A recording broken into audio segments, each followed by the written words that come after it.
This is an ABP Life podcast.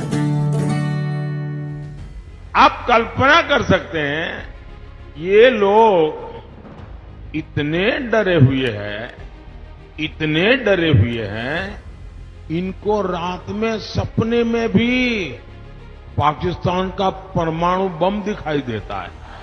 अब ऐसी पार्टियां, ऐसे नेता जिनको रात में भी सोते सोते पाकिस्तान का परमाणु बम दिखाई दे, क्या इनको देश दे सकते हैं क्या?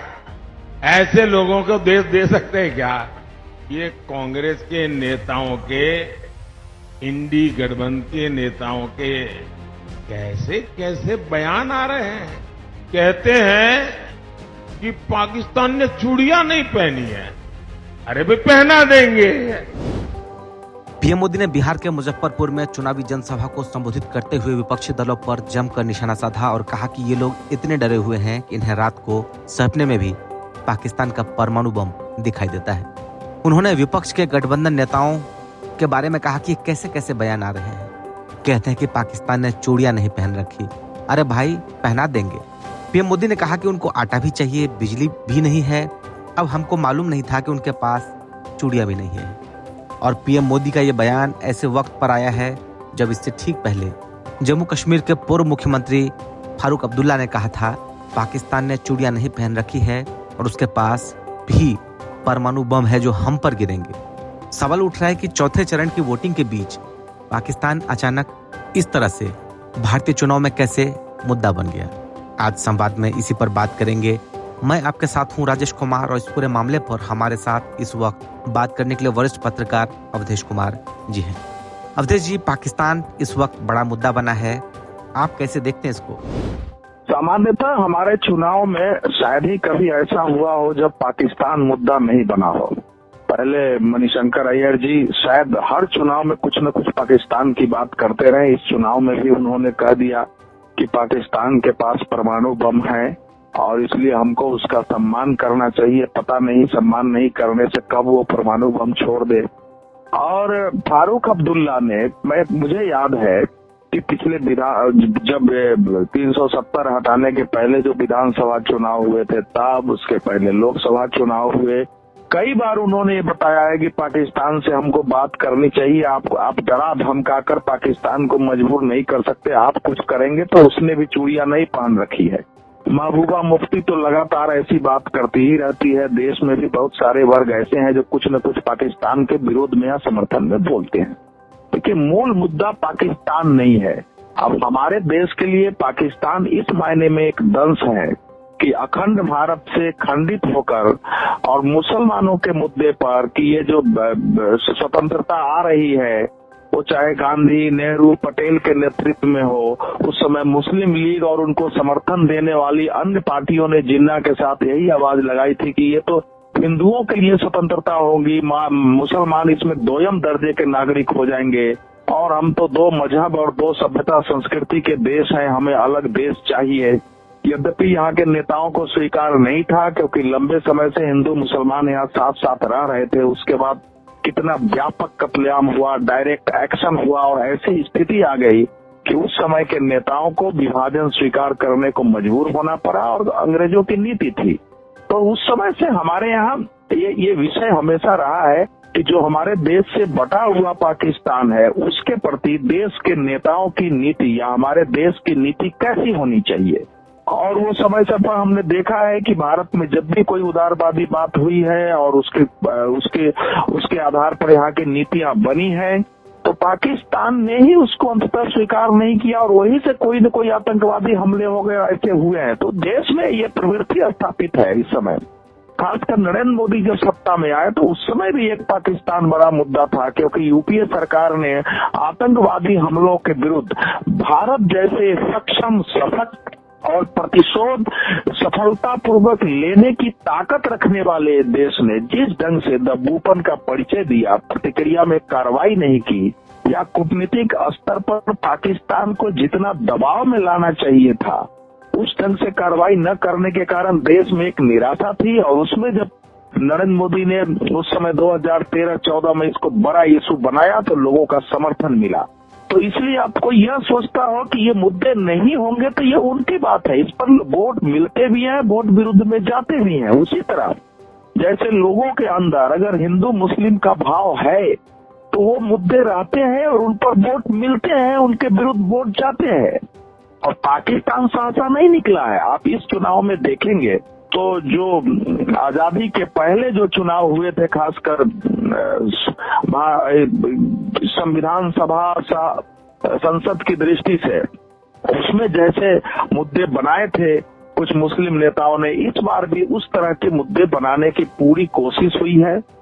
आपने सभी एबीपी के सभी श्रोताओं ने, पाठकों ने ये देखा होगा और सुना भी होगा, पढ़ा भी होगा कि फर्रुखाबाद की सभा में एक बड़े परिवार की एक पढ़ी लिखी मुस्लिम महिला ने और मुसलमानों से आह्वान किया कि आप वोट जिहाद करो और इस जिहाद से संघी सरकार को हराओ। और वहाँ सलमान खुर्शीद सहित अनेक नेता बैठे हुए थे, किसी ने इसका प्रतिवाद नहीं किया और उसके पर जबरदस्त तालियां बजी, जिंदाबाद के नारे लगे। और उस महिला ने यहाँ तक कहा कि हमने सुना है कि हमारे कुछ कौम के लोगों ने जाकर भारतीय जनता पार्टी के उम्मीदवारों का साथ दिया है, इन सब का हुक्का पानी बंद करो।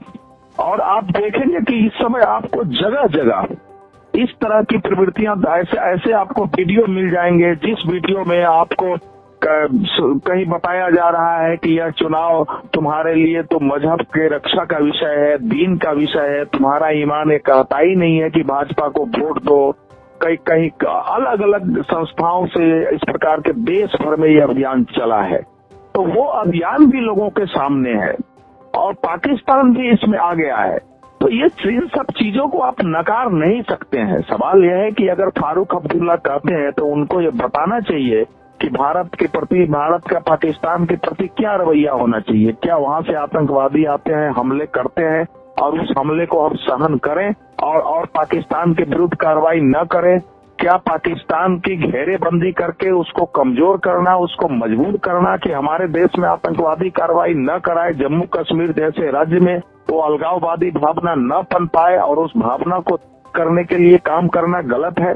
2008 में जब मुंबई में भयानक आतंकवादी हमले हुए थे, भारत में अब तक का वो सबसे भीषण आतंकवादी हमला था।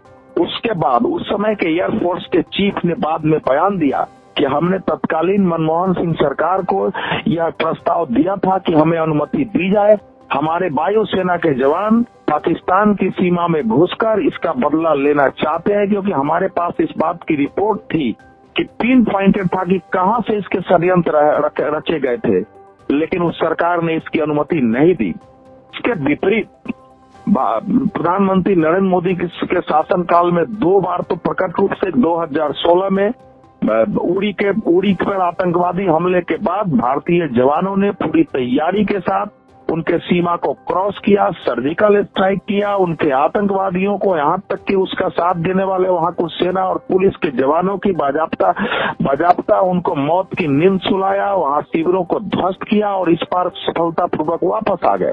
उसी तरह पुलवामा विस्फोट के बाद 2018 में पुलवामा आतंकवादी हमले के बाद हमने देखा कि भारत ने दुनिया की परवाह न करते हुए और पाकिस्तान के परमाणु बम के भय को ध्वस्त करते हुए और हमारे जवानों ने हवाई बमबारी की और वहाँ की जगह को ध्वस्त किया, तो ये और वापस आए। ये 2 ऐसी घटनाएं थी जिसने भारत की छवि को पूरी तरह बदल दिया और इस सरकार की महिमा स्थापित हुई। दुनिया में भी ये मैसेज गया, पाकिस्तान के अंदर भी गया कि अगर गड़बड़ी हुई तो अब ये भारत पहले वाला नहीं है, प्रतिशोध की कार्रवाई करता है। तो उसमें जाहिर है प्रधानमंत्री ने जो प्रतिक्रिया दी है वो बिल्कुल स्वाभाविक है। मुझे याद है कि पिछले चुनाव में 2019 के चुनाव में प्रधानमंत्री ने एक जगह कहा था कि पाकिस्तान ने जिस तरह धोखा दिया है, मैं उसको भीख कटोरा लेकर दुनिया में भीख मांगने को मजबूर कर दूंगा। और पाकिस्तान की आर्थिक दुर्दशा कितनी हुई है यह सबके सामने है। आज जो है इंटरनेशनल जो मॉनेटरी एजेंसीज हैं, चाहे अंतर्राष्ट्रीय मुद्रा कोष हो, विश्व बैंक हो या अन्य एशियाई विकास बैंक, वहां से उसको लोन मिलना मुश्किल है, वो डिफॉल्टर होने के कगार पर। यहाँ तक कि मुस्लिम देशों में भी जो भारत की कूटनीति रही है, खासकर खाड़ी और अरब देशों में, वह भी सफलतापूर्वक जो है चल रही है। और अभी देखा कि सऊदी अरब के प्रिंस सलमान वहां आने वाले थे और उसकी पूरी तैयारी पाकिस्तान ने कर रखी थी कि वह व्यापक निवेश होगा, लेकिन वो इस समय नहीं आए हैं। और उनके संबंध भारत के प्रधानमंत्री से व्यक्तिगत भी हैं, उसको राज्य के स्तर पर भी है। और एक बार इमरान खान को तो प्रिंस सलमान ने साफ कर दिया कि आप नरेंद्र मोदी के विरुद्ध इतना मत बोलो।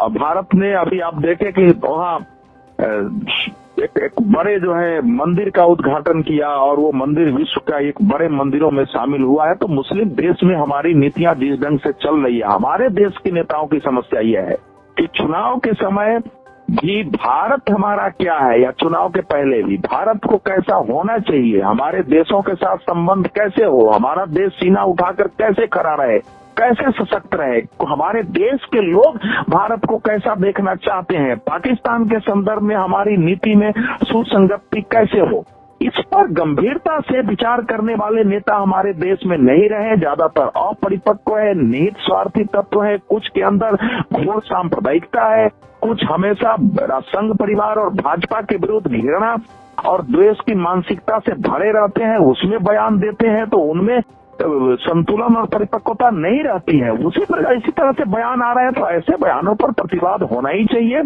कांग्रेस यद्यपि बहुत सधे हुई तरीके से काम करने की कोशिश करती है, लेकिन आपने देखा है कि उनके जो अंदर की बातें होती है, नीतियां होती है, जैसे उनके पार्टी से निकले हुए एक नेता ने कहा कि राहुल गांधी ने कुछ सीरियस लोगों को अयोध्या के फैसले के बाद बिठाया और बताया कि अगर हमारी सरकार आई तो उच्च स्तरीय समिति बनाकर इस फैसले को पलटने की कोशिश करेंगे।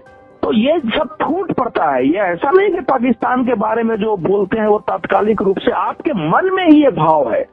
हमारे देश में मुसलमानों को लेकर विभाजन के बावजूद मुस्लिम मुद्दों पर देश की नीति क्या हो, मुस्लिम समस्या का कैसे समाधान किया जाए, इसकी जगह जो एक सेकुलर फंडामेंटलिज्म देश में खड़ा हुआ, सेकुलर कट्टरवाद खड़ा हुआ, जिसमें हिंदुत्व की बात करना, हिंदुओं की बात करना, भारत की सभ्यता संस्कृति की बात करना, जिसमें अपने धर्म की प्रशंसा करना और धार्मिक कर्मकांड सार्वजनिक रूप से खुल के करना भी अंधविश्वास और सांप्रदायिक विषय हो गया।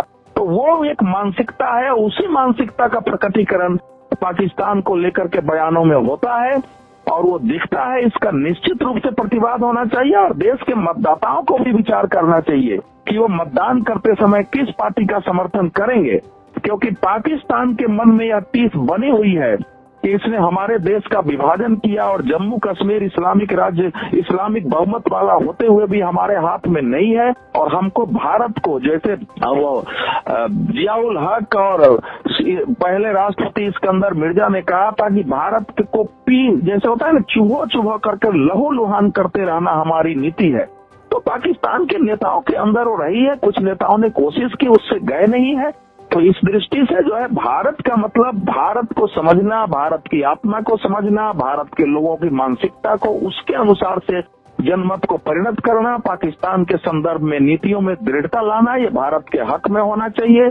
लेकिन मुसलमानों का ध्यान रखते हुए मुस्लिम हमारे देश में ऐसे भावना बन गई है कि मुसलमानों में अगर कुछ गलतियां हैं तो उसको न बोला जाए।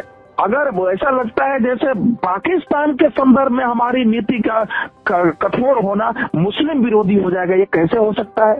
हमारे देश की विदेश नीति दुर्भाग्य से मुसलमानों की सोच की विकृति से ऐसे ग्रस्त रही है कि हमने इजराइल तक को कितने सालों तक जो है अपना साथी नहीं बनाया, वहां अपने दूतावास नहीं खोले। इजराइल में कोई प्रधानमंत्री नरेंद्र मोदी के पहले गया ही नहीं, फिलिस्तीन भी गए नरेंद्र मोदी। तो ये तो हमारे देश की मानसिकता रही है और उस मानसिकता से देश बाहर निकला है। भारत के मुसलमानों का बड़ा वर्ग, मैं नहीं मानता हूं कि वो पाकिस्तान के विरोध करने पर उनको गुस्सा आता होगा या पाकिस्तान के समर्थन में खड़े होंगे। भारत के मुसलमानों में अगर ऐसे कुछ है तो वो दुर्भाग्य है, उनका भी विरोध होना चाहिए। अगर हिंदू हमारे देश के विरुद्ध होगा उसका भी विरोध होगा। लेकिन भारत सशक्त हो, भारत दुनिया के सभी देशों के साथ संबंध बनाए, पाकिस्तान को इस स्थिति में रखे कि वो भारत विरोधी गतिविधियां न कर सके, यह नीति मुस्लिम विरोधी नहीं है, लेकिन चूंकि हमारे यहाँ सेकुलरवाद के नाम पर ऐसी भावना पैदा की गई है कि ये सारी नीतियां लगती है कि भारत के मुसलमानों के विरुद्ध है, ये फंडामेंटलिज्म है, और इसके कारण पाकिस्तान को लेकर के बातें उभरती है। और पाकिस्तान को लेकर के जब मोदी सरकार कठोर रुख अपनाती है तो उसको ऐसे प्रेजेंट किया जाता है जैसे मुस्लिम विरोधी हो। पाकिस्तान के विरुद्ध कोई कार्रवाई मुस्लिम विरोधी कैसे हो सकती है? हमारे देश में धारा 370 से लोग डरते थे कि पता नहीं मुसलमान विरोध कर देंगे, पाकिस्तान क्या प्रतिक्रिया व्यक्त कर देगा। हटा दिया गया। पाकिस्तान ने क्या किया? पाकिस्तान परमाणु बम की धमकियां देता रहा है। हमने 2 सर्जिकल स्ट्राइक करके उसकी धमकी को ध्वस्त कर दिया कि परमाणु बम होते हुए आप कुछ नहीं कर सकते हो। इसके बावजूद अगर नेताओं को समझ में नहीं आ रहा है तो ऐसे नेता राष्ट्रीय स्तर पर भारत का नेतृत्व करने के योग्य नहीं है। जी, यूपी लैब पॉडकास्ट के साथ बातचीत करने के लिए अवधेश कुमार जी बहुत शुक्रिया आपका। बहुत बहुत धन्यवाद। This is an ABP Life podcast.